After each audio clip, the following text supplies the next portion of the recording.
To the Postal Mate webinar, 2021 USPS rate change plus UK and Hong Kong new rules. My name is Karen Grant and I'll be your instructor today. Thank you for joining us.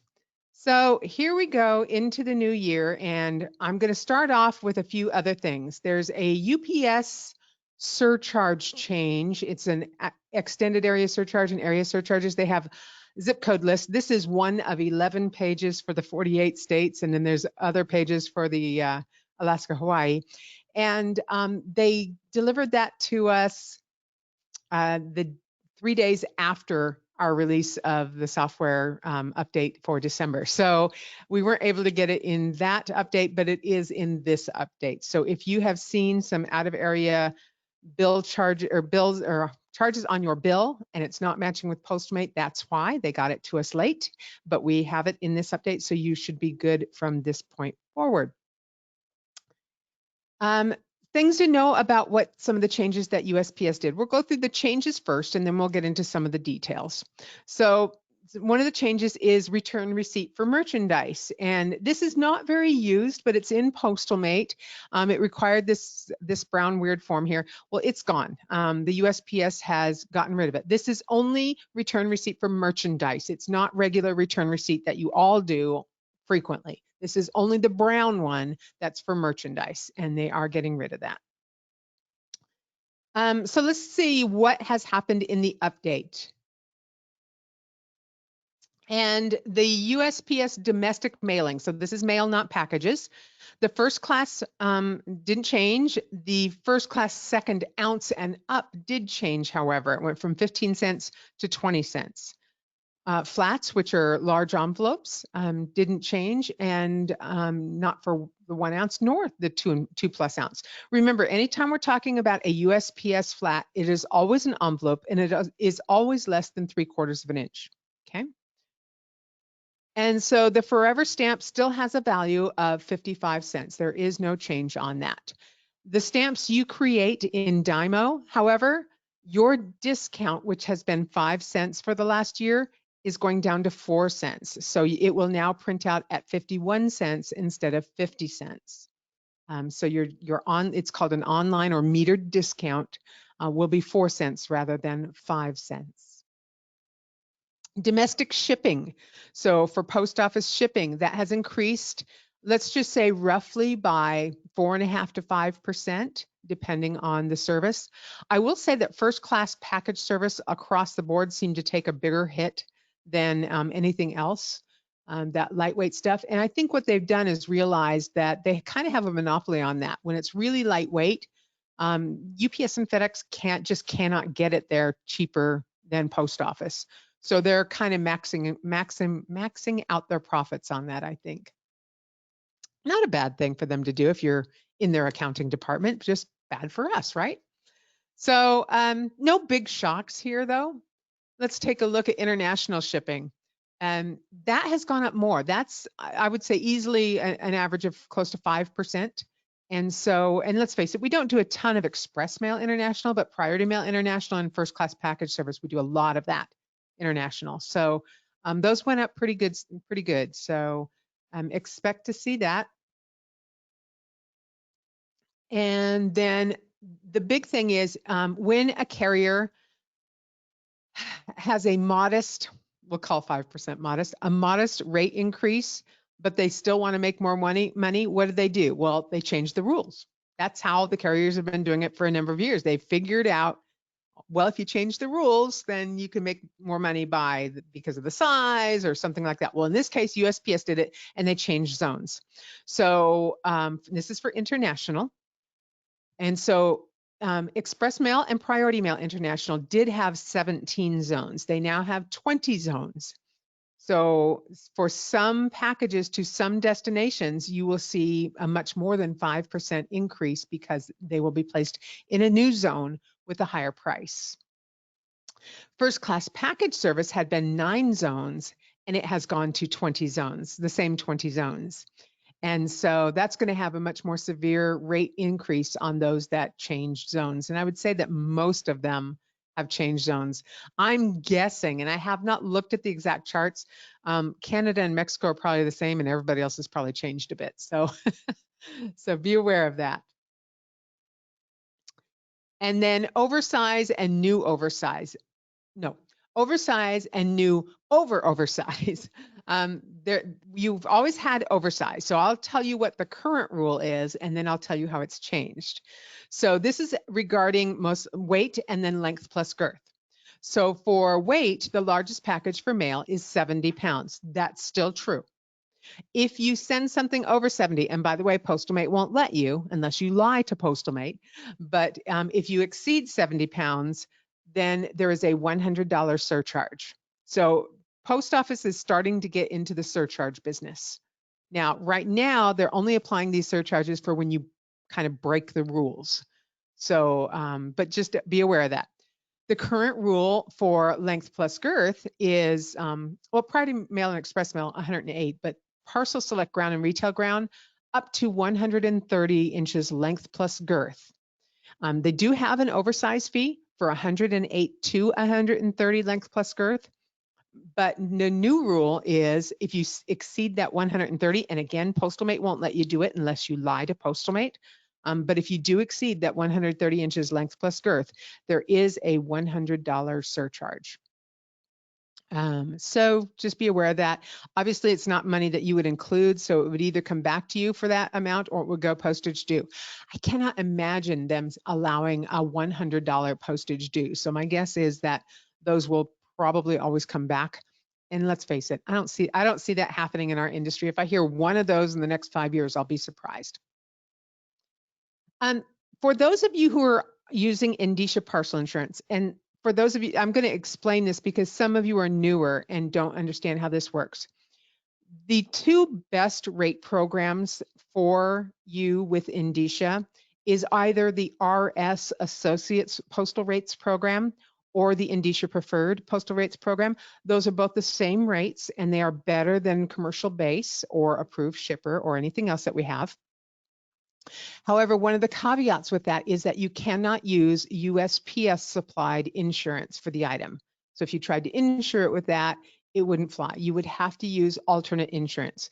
Shipsurance will work. RS package insurance will work. If you're an Annex Brands and use their insurance, that will work. But some of you don't use that and you signed up for Indicia Parcel Insurance. Indicia Parcel Insurance is a separate sign up from your Indicia account. You have to go to another place on indicia.com and sign up on a special form there to sign up for Indicia Parcel Insurance. I'm not telling you should do it or you shouldn't do it. It's an option for you so that you can insure your USPS if you'd like. Those rates have changed and they changed the rate structure, not just the rate. So to give you an idea, previous rate structure for Indicia Parcel Insurance had been $0 to $100 was this amount, 100 to 300 was this amount, 301 to 5,000 was this amount, and so on. Well, they broke it down now per 100 up to 5,000. So there will be a new screen in Postalmate and it will only come up if you have Indicia Parcel Insurance turned on in your Postalmate. So most of you won't see this screen on the left, but if you are signed up, don't be shocked by it. And this just allows you to set it all at once instead of having to go in and manually adjust every single $100 up to $5,000 for both domestic and international, which would be nuts asking you to do that, right? So just be aware of that. Poly wrapped flats. We've had a lot of discussion on this in the past. So what is a poly wrapped flat? Okay, the article in the upper left, that's something that actually came to me. It's kind of a magazine type thing. You've seen them in catalogs. Financial things come that way. This happens to be from Financial. Back in the day when I had my stores, gentlemen's magazines would come in a poly wrap, usually black on the outside. Those are called poly wraps. Now, poly wrap flats, there's a new rule, and it's not real new, but it is 2020 new. But just so you know that poly wrap flats, there's been clarity made in the domestic mail manual to allow poly wrap flats because a lot of post offices had been refusing those. And so there's now clear instructions that they are not to refuse those. So the question becomes, and I don't have the answer for this, unfortunately. The post office won't talk to me about these things. But does that mean a poly bag, like the one like one you might sell, would be a poly wrapped flat? And my feeling is that it probably is. Now it has to be relatively close fitting to the item. There's specific rules that that you have to look at, and it can only be there can only be an overhang of like a 1/4 inch on the sides and a 1/2 inch top to bottom or something like that. So it has to be close fitting to the article. So that's one of the rules. But a close fitting poly bag, is that considered a poly wrap?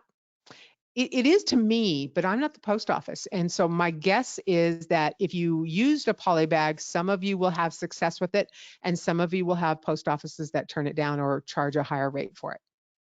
And then that brings up, how about the poly bubble mailers? And again, I don't have an answer for that. Remember, it only can be 3/4 of an inch thick, so you wouldn't want to put anything very thick in it and try to get it through as a flat. But I'm citing the rules so that you can go and look it up. I'm not going to strongly define or explain the rule, because I don't want to tell you that the poly bag and the poly bubble wrap bubble mailer is okay when it might not be. But I just wanted you to let you know, because a lot of you have been struggling with this area. Okay. New international rules. In your webinar dashboard, you have an area called handouts, and there's a PDF there called Updated International New Rules, January 2021. You can click on that and it will bring up some of the things we're going to talk about, specifically the United Kingdom VAT and the Hong Kong rule.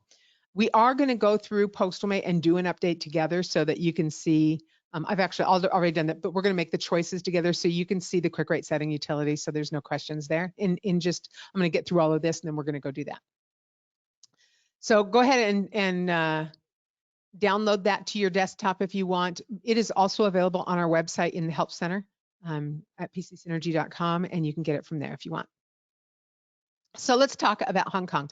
Hong Kong now joins China in the same rules for the EAR 99 classification, meaning that if you're mailing items or shipping, this is all carriers, UPS, FedEx, DHL, and Post Office, okay, all carriers.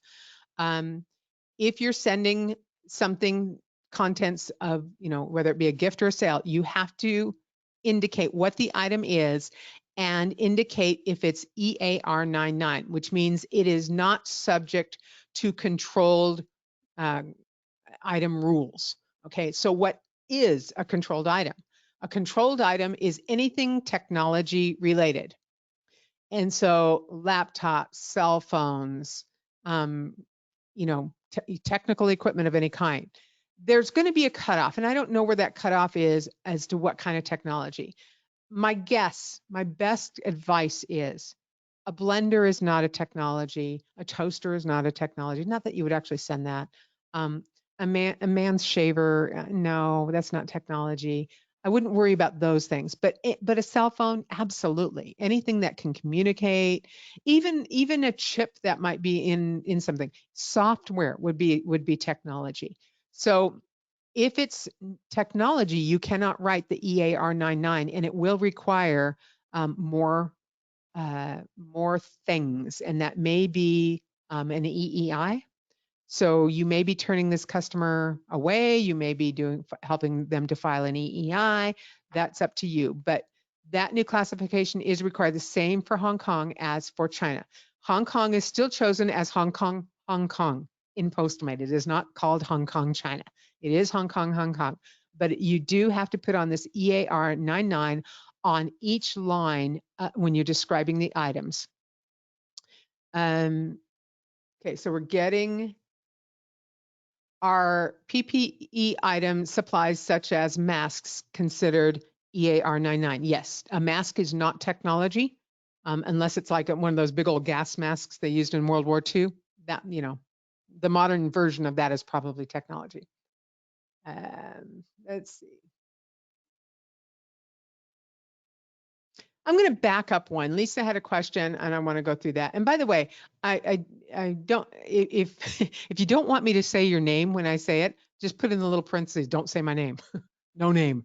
Okay, please clarify. If we're shipping USPS through Postmate with our Indicia account, are you saying the carrier insurance coverage does not apply and that we must sign up and obtain Indicia insurance for items to be covered? If you are on the best rate programs with Indicia, meaning the Indicia Preferred program or the RS postal rates, then yes, USPS does not allow you to use their insurance. So you would be using an alternate insurance. If you're on a different rate program, the old commercial base program, or approved, it doesn't really exist anymore, but the old approved shipper program with your postal rates, then you can still use post office insurance through Indicia. With FedEx, are we able to ship lithium ion batteries international or not at all? My understanding is as long as it's in a single phone that you can, but please check with FedEx on that. I may not be current in my knowledge on that, so please don't rely on me for that. Chris, I need more information on that one. Is post office updating their pricing or is it only for us? No, this is for everybody. The post office update in January, they've been pretty consistent over the last 8 or 10 years in having a January update for pricing, and it is for everybody. If we send technology items and we don't write EAR99, what happens? It probably will get stuck in customs before it leaves the country. Chances are it may. I think there's probably some penalties or fines that can be imposed, but let's face it, it could be just an oversight.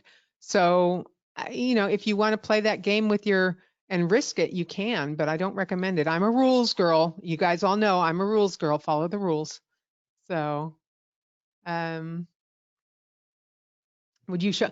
I don't know if you can see. I know this is really faint back here, but I've got here on this customs form one each country of manufacture: China, men's trousers, polyester, and then in parentheses EAR, and that's like your ear, EAR 99, end of parentheses, and then a value, and then underneath one each USA birthday card, EAR 99. In parentheses. So that's how you would write that out. By the way, if you forget to do it when you're typing, you can absolutely manually handwrite it on the customs forms. That's fine. How hard and how quick can you get an EEI number? It is very hard and it is not quick under any circumstance. I've tried it. I gave up. And I don't consider myself too much of a dummy.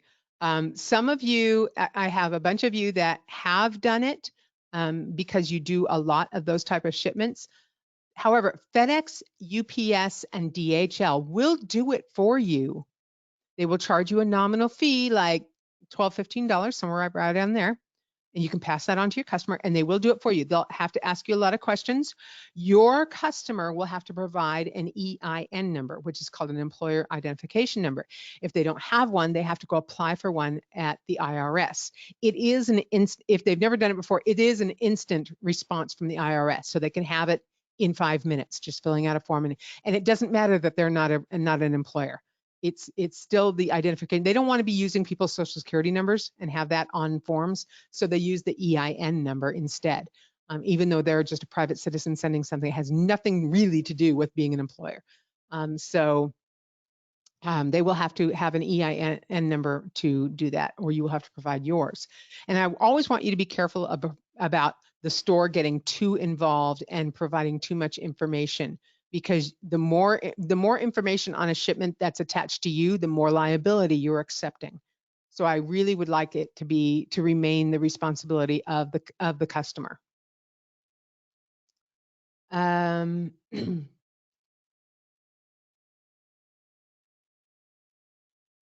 Okay, so Lynn has a very good comment here. She says, wasn't the EEI filing for when the value was over 2,500? There's actually multiple reasons for an EEI filing. One is any package with a commodity value of over $2,500 to any international country.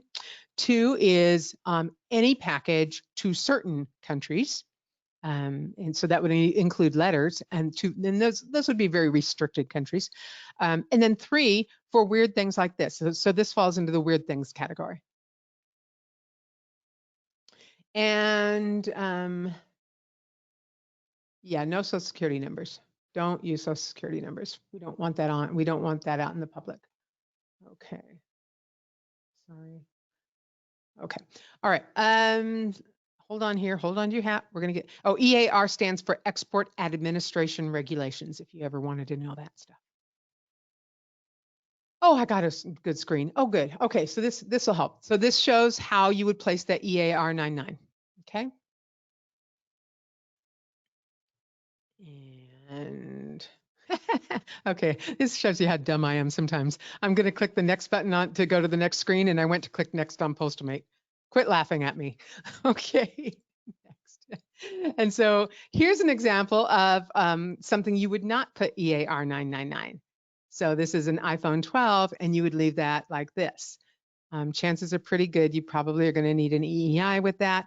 I don't know how all that works with the carrier. I haven't had any examples yet of if they feed you back with, I think that, I think they give you a label as long as you're under 2,500 total dollars. I think they're still going to give you a label, but you're going to have, we will present a pop-up that says you may need an EEI. That's your clue to go and check and see if you need an EEI with this. So that means you're going to need to call the international department of the carrier.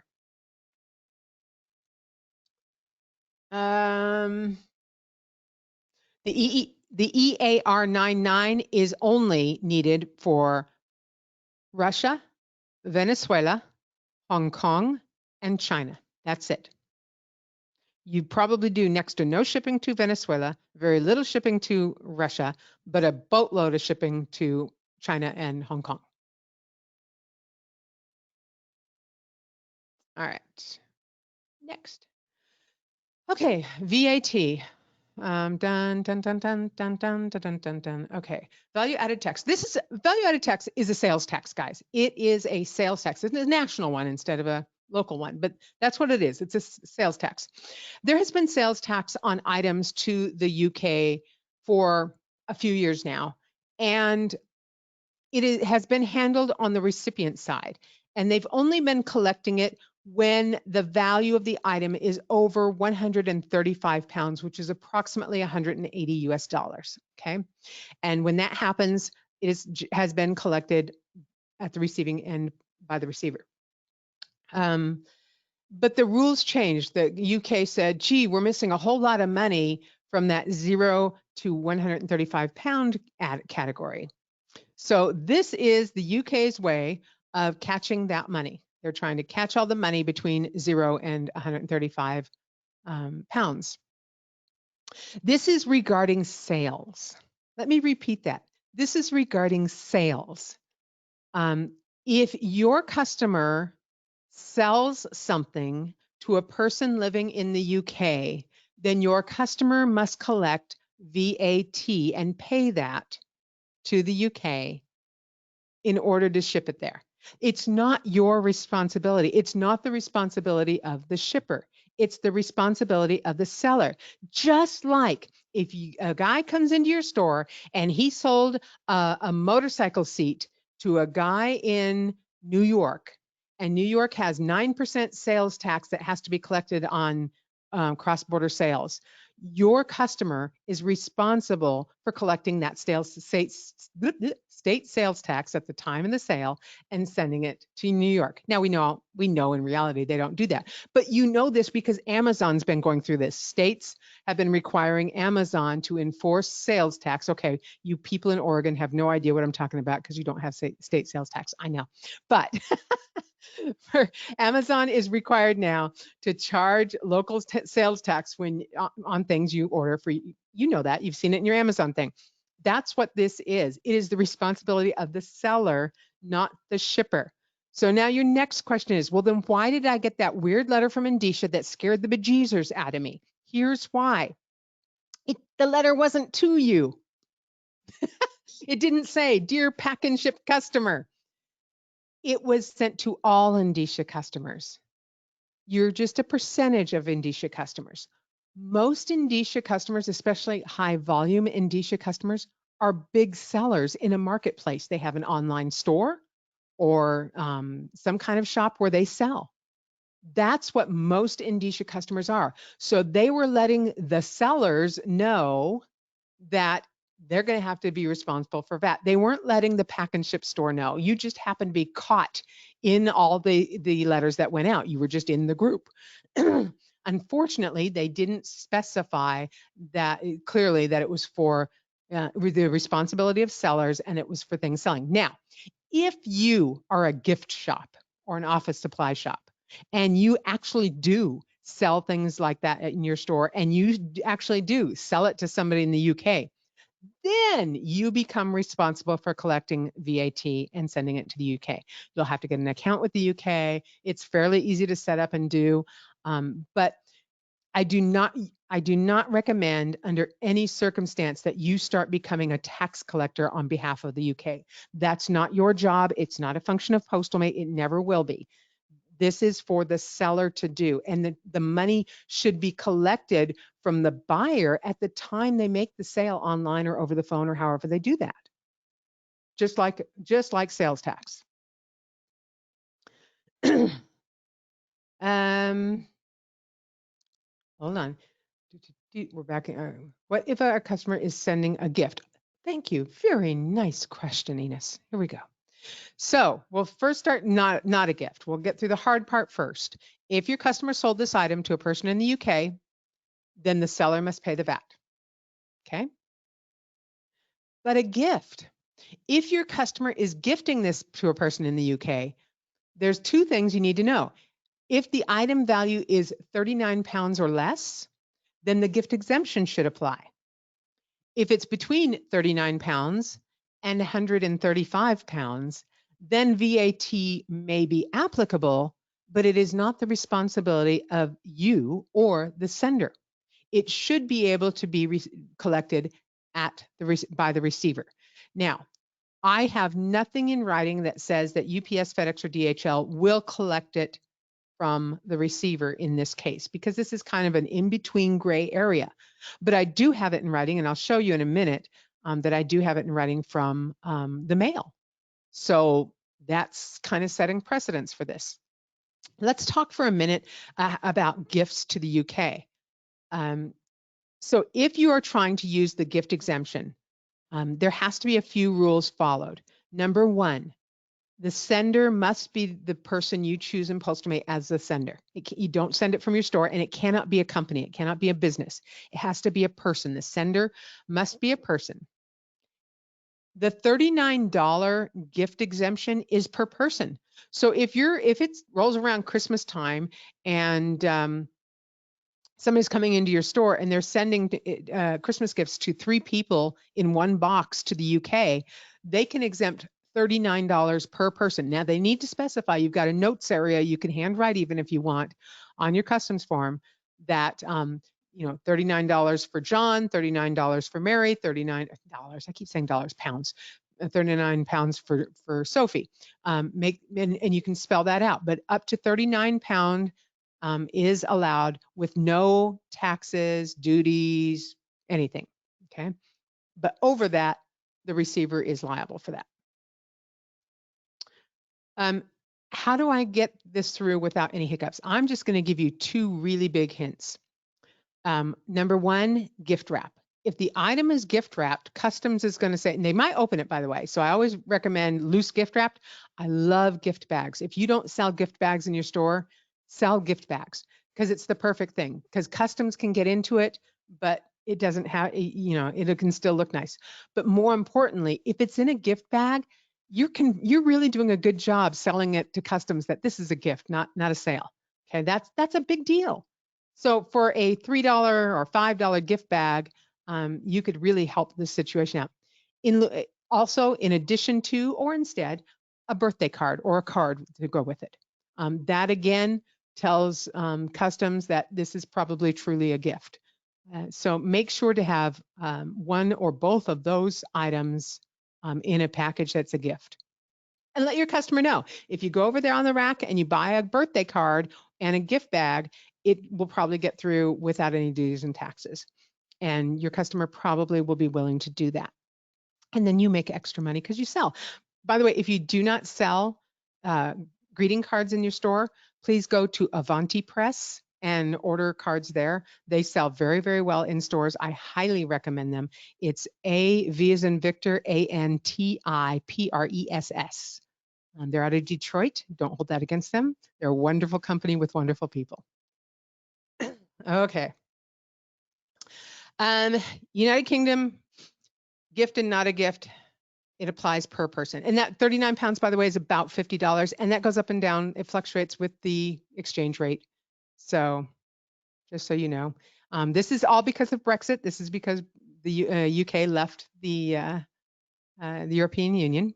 So I told you, I promised you that I would show you that the mail will collect that in between amount between 39 pounds and $135 pounds, dollar, pound. And this is where it is. I've given you the link to it. If you want to just take a smell phone shot, a smell phone shot of this. If you ever have to look it up, you can. I, again, don't have anything in writing that indicates that FedEx, UPS, or DHL will collect this from the receiver. My guess is they will, but we'll have to wait and see how that pans out. This is all brand new. This took effect January 1. I don't know that they've been enforcing it real hard in the early days as everybody's getting ramped up for it, but I think by March, usually by the start of second quarter, by April 1st, they'll probably be enforcing it pretty good. So, you know, being ready is good. So we're getting back to the update now, and I'm going to go through the update in just a minute, but I want to start off by saying if you are an Annex brand store, the update is a breeze. It's like 2 clicks and you're done once you update. If you are an Annex brand store and you have any questions, please contact your franchise. So for everybody else, I'm going to show you what it looks like in Postalmate, the update itself. So let's go. I've actually already updated this, but it's the quick rate setting utility we want to go through and see. So I'm going to get to that, and then I am going to get to questions. We are going to have some serious questions here. So let's go up. I'm going to actually load the rates early. I don't know if you ever go away, you Windows thing, you. Come on, you. There we go. Okay, so you're going to have the pop-up that's down here, and the update. You're all wondering, when's it coming out? When's it coming out? I believe it will be coming out tomorrow at late afternoon. That's my best guess. Okay, tomorrow late afternoon. And I also want to tell you that we have an issue right now in packages going to China through FedEx. And this affects packages and letters.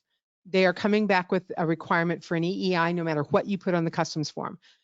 They shouldn't, as far as we understand. It doesn't with UPS and it doesn't with DHL. So UPS and DHL are fine. Post office is fine. It's only FedEx.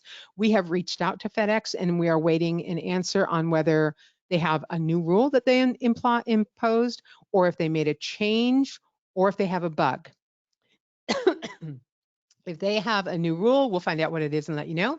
If they made a change and we need to do something to accommodate it, we will do that. And if it's a bug, we'll tell them to fix it. So bear with me here. Okay, so we're going to update with the new rates, and these are effective this Sunday.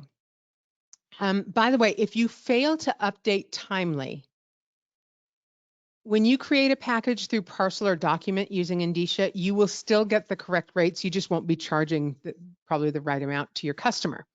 So Indicia will still give you the correct rates. However, if you don't update timely and you use quick postage, you will have the wrong rate on it. If it's on something that had changed. Quick postage uses has to be updated in order to work properly or have proper rates, but parcel or document actually gets the rate from Indicia, so you will pay the correct amount on each transaction, whether you update timely or not. And this update is effective on Sunday, January 24th, which means any mail going out Saturday for Monday should have the new postage on it, so you may want to update early. I would rather update Friday night and be off for half a day on Saturday than have mail possibly come back as postage due. Now, I will tell you that in the past, the post office on day one has been extremely lenient on applying any postage due. for the first day after our rate change. So I wouldn't expect there to be any postage dues, but let's face it, how do we face our customer and tell them we put the wrong postage on it when we're supposed to be the professional company, right? So my recommendation is for most of us to do this Friday night or Saturday morning. And this is something an owner should do, not an employee. This needs owner input because it has to do with your rates. Okay, so we're going to click and we're going to have the new rates pop up, and it's going to, come on, it's going to tell us the new rates and rules have been updated. And then it's going to give us the quick rate setting utility, which you've seen. And the only box checked will be United States Postal Service. That's good. And then we're going to click next. Apply discounts. And usually the radial dial that's dark is the correct one. If you just continue with that, only have to click on something else if you do something weird. Okay, so if you do your own thing or set to publish rates, you can click that down here. That's very unusual. Next, again, keeping the previous percentage margins. Now, whether you set to wholesale or published rates is up to you. It doesn't really matter what you leave this at too much. If you don't have a preference, then just leave it.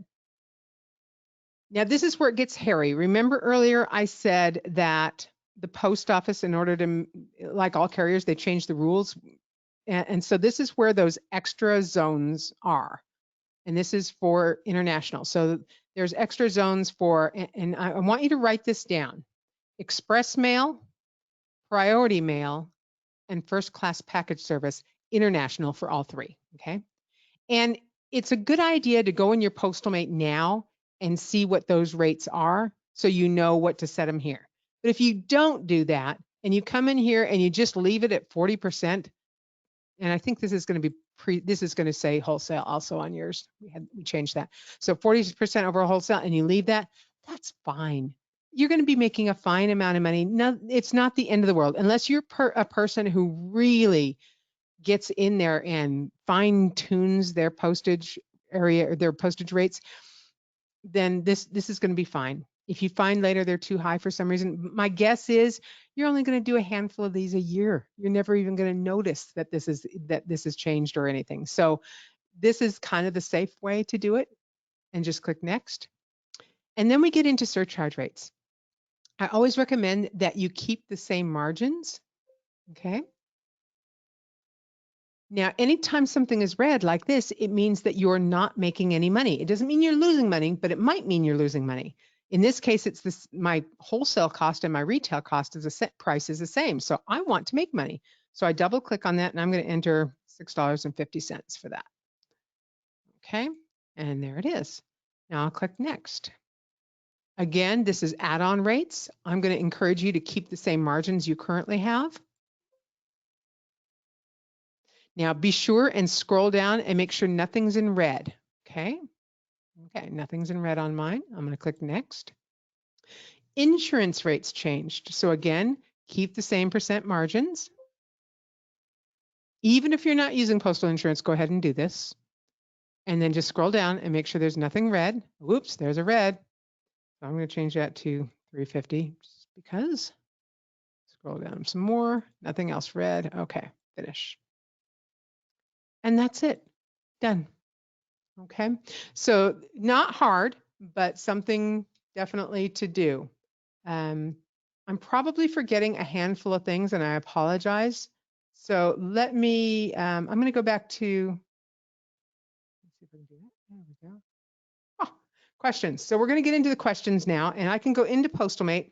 Again, I probably forgot a half dozen things, but you're going to remind me with your questions you're typing in. So go ahead and do that. Can you please do the rate change again? Sure. Why not? Okay. So we're going to go, I'm going to have to redo it. I'm going to go into edit shipping rates, quick rate setting utility. USPS. Next. First one I'm going to leave here. Next. I'm going to keep the same margins. Next. I'm going to keep percent margins. Yep. Okay, changed mine back because there we go. Next, I'm going to keep same margins. Okay, I'm going to scroll down. Everything's good. Next. I'm going to keep same margins. Scroll down. There's one I have to change. And finish. The end. Okay. What is the third? Okay, so it's Express Mail, Priority Mail, and First Class Package Service International are the ones that had the zone changes. And if you want to just check those, by the way, you would go into, let's go Tools, Postal Mate Settings. There's a couple of ways to go in there, but I'll go the long way. And then go into Set Shipping Rates, Weight-Based, USPS. I know I'm going kind of fast for some of you. I apologize. Let's just go to, here's Express International, here's Priority International, and then First Class Package Service. There we go, International. So let's look at that one. That's the one that got all the new zones in it. So it had only 9. It now has 20 zones. So these are all the new zones.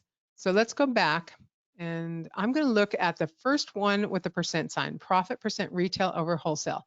So I had been set clearly to 48-ish percent, 48.5%.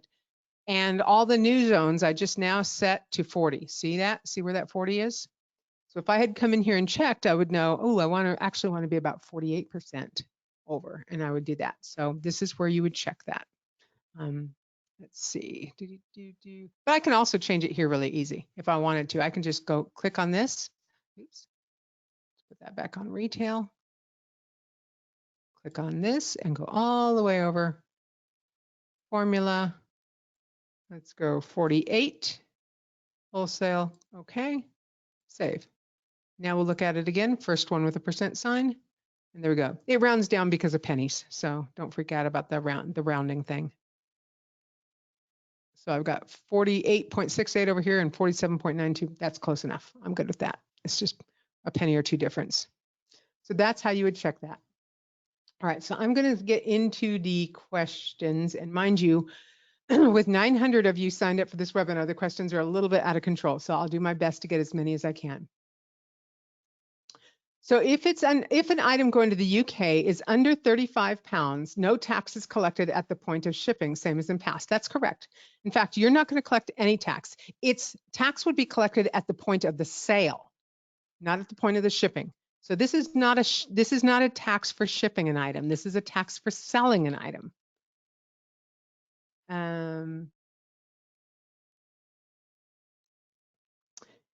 On UK items that should have had tax pay, how would customs know it was paid on that item?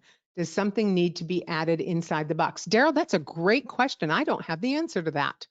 My guess is that when the seller files the taxes or files the amount on the UK website that they have to do, that they get some kind of a transaction number or confirmation number they're supposed to put on the customs form. I have no idea how that works. Never done that, but it's a great question. Most, not all, most shipments that you do to the UK are gifts. Or people are lying in their gifts. They say they're gifts. Or they might be eBay sales or something like that. The eBay marketplace, the Etsy marketplace, the Amazon marketplace, they all have a system built in to help the seller do the VAT tax and collect that. This might be a sale you turn away and say, go use the eBay system for sending this one because you're going to have to collect VAT tax. And unless you want to go open an account with the UK, you need to go do it there. I would recommend that. Postal Mate is not designed as a seller's fulfillment software. We are a pack and ship stores software, and most of our customers are not selling stuff to the UK. So that's kind of a distinction we have to make. By the way, when you go to UPS.com, FedEx.com, and DHL.com, and even the USPS.com and send to the UK, they're not going to collect the VAT either for the shipper. So that's not their job. If it's not their job, it's certainly not your job. The VAT tax percentage is 20%. So it's not something that, and here's the thing, I'm going to caution you, I'm going to give you a big red flag warning. Let's say You decide you're going to ignore Karen's advice and you're going to go open an account with the UK for collecting VAT. And you're going to start collecting VAT on behalf of your customers as a service. And your customer comes in and they say, oh, I've got this little netbook here and it's worth about $300. And so you say, okay, and you collect the VAT on that, which is 20%. So that's $60. We all agree to that? And you send it. Once it gets there, it turns out it's one of those Microsoft Surface pads that's worth $1,700. $1,700. Now the VAT tax went from $60 to $340. Who's the account holder? Well, you would be if you were the silly person that opened up that account with the UK. You're liable for that tax. Why? Why put yourself in that position? Okay. Good one. How can I double check or change flat rate priority envelope and boxes? I don't want to show you that. No. Okay. How can I double check or change flat rate priority boxes and envelopes? Okay. So flat rate, it's a good question. I'm going to back out of this and walk from the beginning. So priority mail, we have two types. We have two types of packaging and then two types of prices. And we get them confused sometimes. So we have generic packaging, which is like brown boxes, white boxes, dumpster dive boxes, et cetera.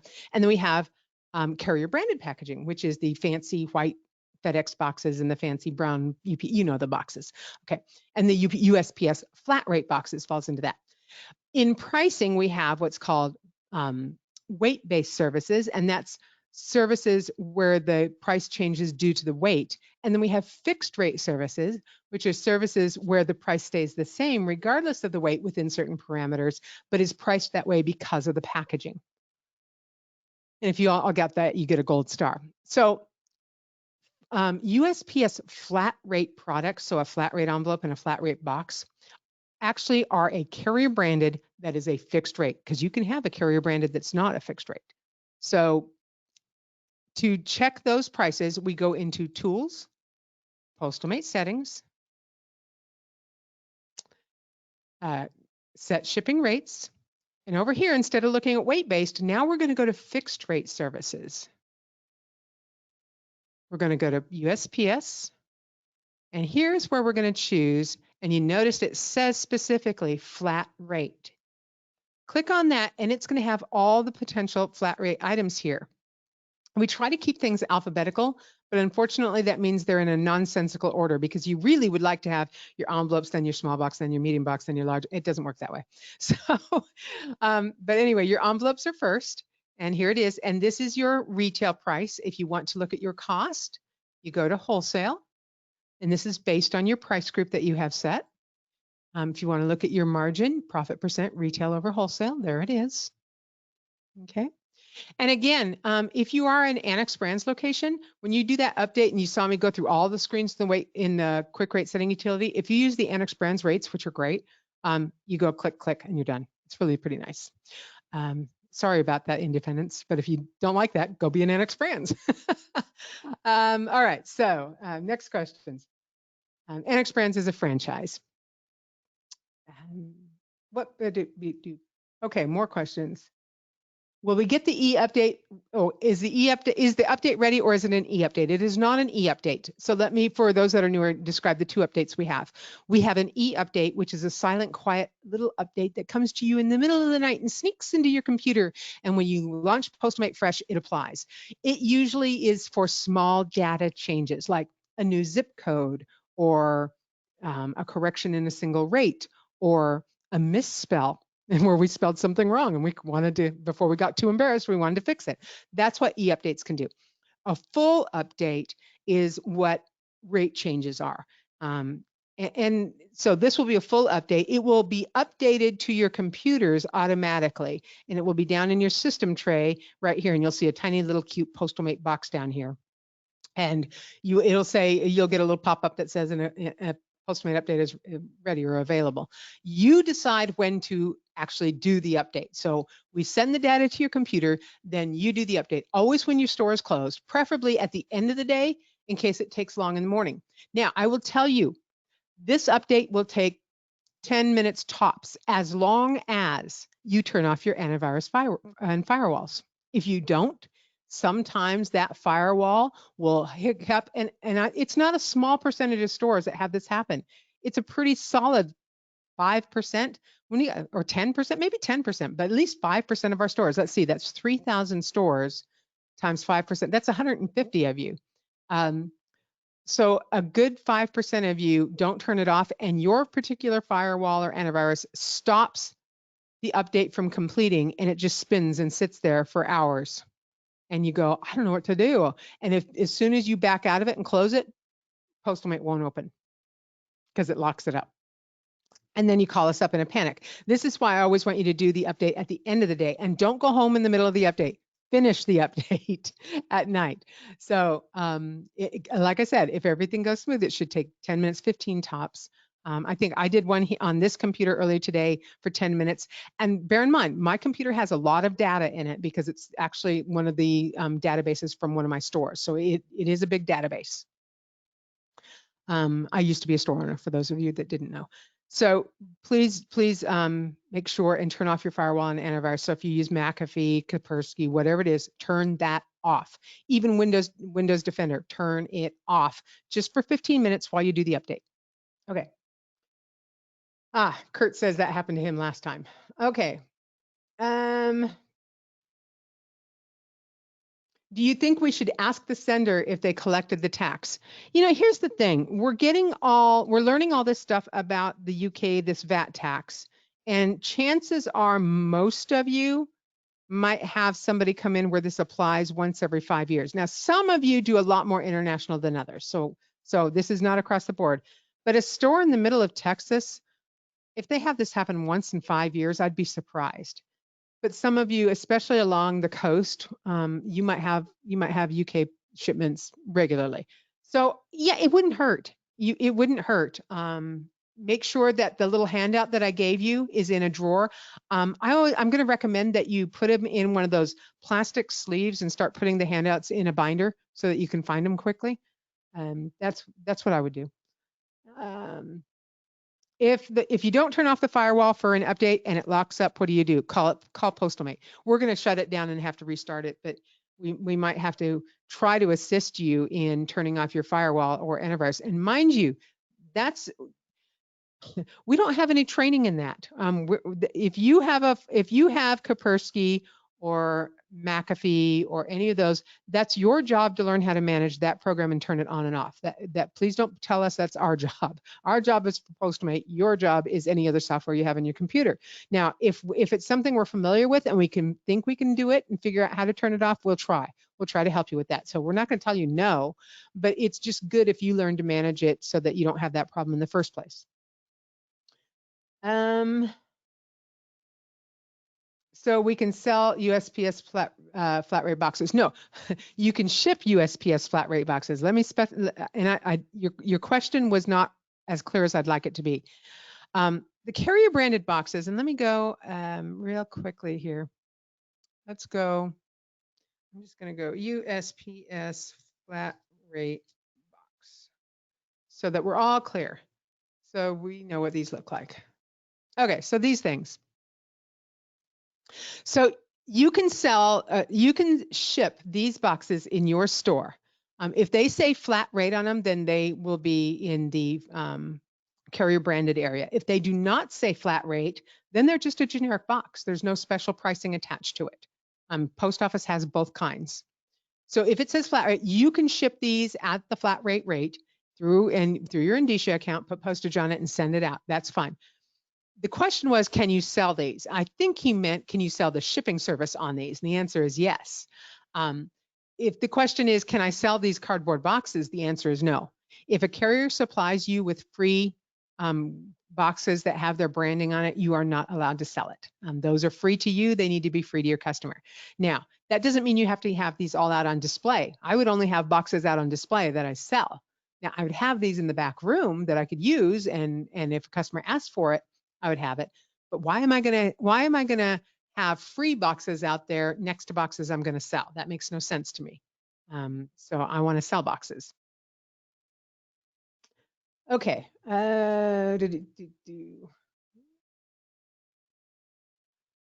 Margins. Oh, Good question. If Kelly, I'm going to try for this one. If we have changed current margins throughout the year, if we keep the same margins during this update, will it keep our margins previously set? So here's what it does.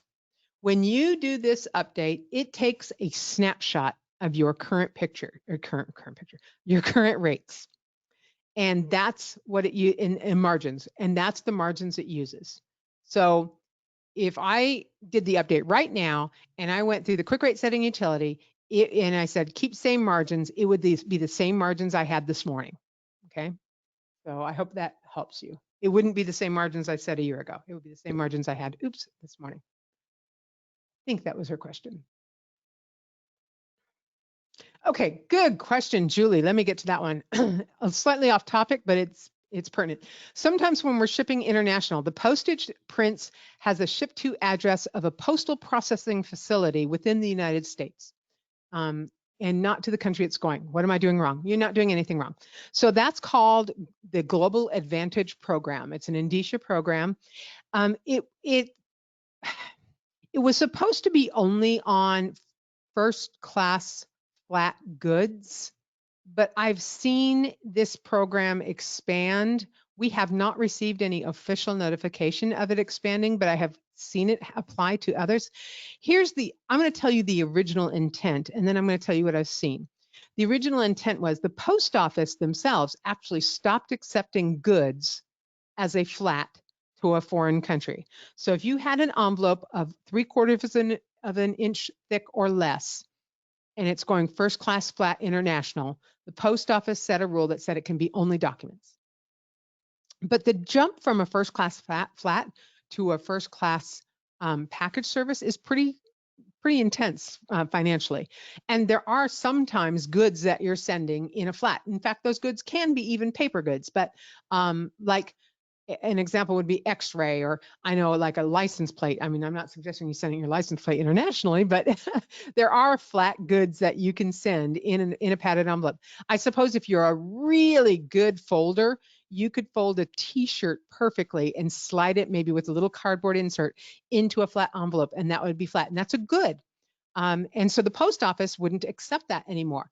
Indicia made a deal with the post office and said, look, if we do the customs processing for that, can we take some of the money and can we send that as a flat, goods as a flat? And they said, post office said yes. So they developed this program called the Global Advantage Program. So when you input the information, you should be inputting what the goods are, and it will print this really weird label with and it's going to a postal processing facility, and there's like 5 of them in the United States. So it'll be in a regional area near you, Los Angeles, Florida, New Jersey. I don't know, there's 5 of them. So and you'll look at it and you'll go, that's weird. But your customer's receipt will still print out with the address to Italy. Okay. So, and then it will also say it's going priority mail, and you may be selected first class. Here's why. It's going priority mail from your store to that postal processing facility, which should get there in 2 days or 1 day, really quick, because it is regional. So it's going to get there. And then the postal processing, the Indicia postal processing facility will scan the barcode on it and create the label for Italy and customs forms all on it, slap it on it, and send it from there, all pre-approved. So that's what that's all about. I have seen this expand into other services like priority mail, and I don't know what that's all about. I don't have any information on that. But there is a fee for this. It is in PostalMate. It's a surcharge. If you look in your surcharges under USPS, you'll see a gap fee, but it still ends up usually less than sending it through first class package service. So I hope that helped.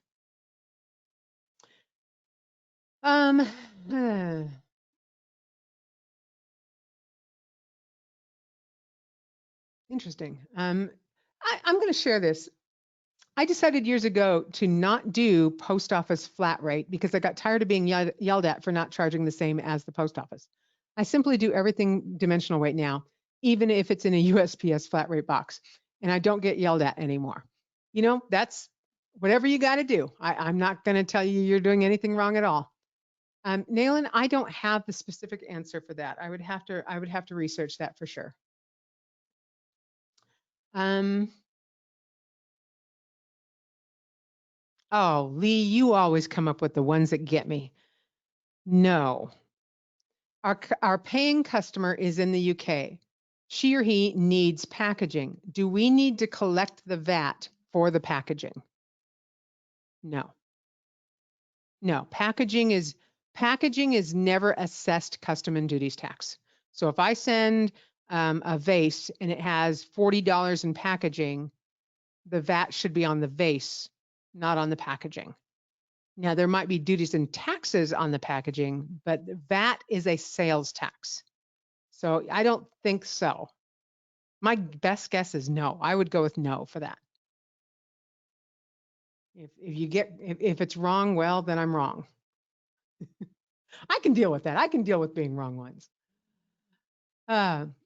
If we are using the RS postal rates program, does our customer still get the $50 of free insurance that comes with priority mail that they can file through the USPS if their package is damaged or missing? Yes, but I believe it's $100. So your rate program you have selected determines the free amount, and it's called indemnity coverage. So free amount of coverage by the post office. Being in the RS postal rate program or the Indicia preferred program, you do not give up that indemnity or free amount. You only give up the ability to purchase additional USPS branded insurance. So yeah, so and you can, if you want to know whether it's 50 or 100, just track one of your recent packages, and it should tell you if you get into the details of that tracked package, it'll tell you that it's covered either for $50 or $100. Express mail is $200, and express mail letter is $100. So yeah, so it'll tell you. So what happens to all the knockoff stamps that say 50 cents? I'm not sure what you're talking about, Cheryl, but if you have created 50-cent stamps through Dymo that you have not used, you will have to apply 1 penny more on that. No, I cannot show you an EEI filing with DHL because DHL Postmate does not do an EEI. That's a filing that you have to do outside with the government. I sell lots of art for my customer and sell to someone in the UK. Do they have to pay VAT? Yes, your seller, you ship lots of art for your customer. Your customer, who is the seller, will have to pay VAT. Now, if the value of the artwork is over 135 pounds, chances are they've already been doing it. If the artwork is under 135 pounds, then it's not very good artwork. No, then they're going to have to start collecting it. Oh, I'm such a stink today. Sorry, managing all the questions is tough here. The update does not reverse any rate changes you previously made, even the temporary ones. Did Canada and Mexico recently change their rules for shipping medications or vitamins? Not to my knowledge, but there might be something in the new MC. I forgot the name of it. It's the new NAFTA, MC something something CA. I don't know. Anyway, it's 5 letters. So I don't know. I haven't read anything on that, Amanda. They could have. I might not be aware of it. Susanna, the new update, which is 11.12, will be available. We will be sending that out late tomorrow, unless something comes up. In that case, it would be Friday. Okay, scrolling through.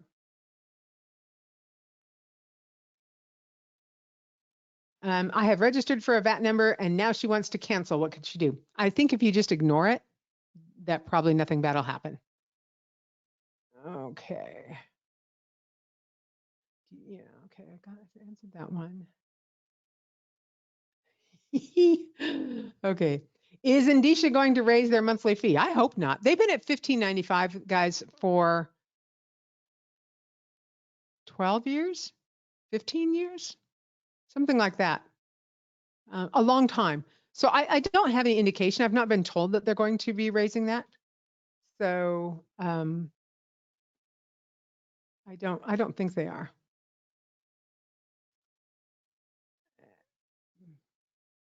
Would you mind reiterating the VAT rules for goods versus gifts? Yes. The VAT rules are for the sale of an item, and they apply from anything from the item being valued between a penny and 135 pounds. Those are the rules that are concerning you, actually concerning your customer.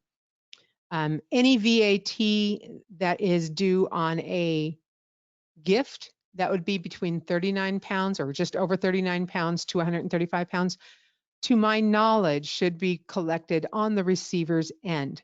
Royal Mail will collect it. I have not yet heard from UPS, FedEx, and DHL if they will collect it, but I think they will because they already do when it's over 135 pounds. So they would just be extending that to a lower amount, I believe. Time will tell. I have no doubt the carriers will prove me wrong. No doubt. What medications are legal to send? None. International? None. None. Within the United States, you can send any medication you want as long as you do not send it USPS. It must go UPS, FedEx, or DHL.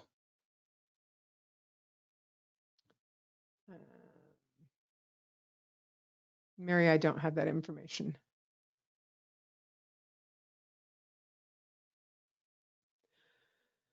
Okay, can you send meds international? Oh, no. You can send meds international, but usually have to have a letter from the Department of Ministry. That's really good information. My concern in shipping medications international, first of all, no USPS, period. And if you do it, you may be subject to some significant duties and taxes.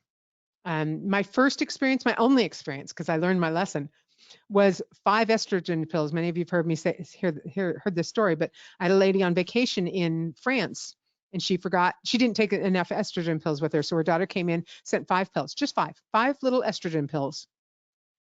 And France put a duty on that of $100 per pill. So $500 for that. So are supplements considered medications? Yes, in some cases they are. Every country decides in their country what is a medication and what is a supplement, and it does vary. We have a hemp grower that likes to ship with us. Oh, folks, I'm not even going to get into that. I've done absolutely no study. I just don't know what's legal in all states and what's not. There are different levels of hemp. And so I believe at the lowest level, it's legal in all states. I don't know. And I'm speaking completely out of turn. I have not done my research into this. And mind you, while states are approving these things, the federal government still has not.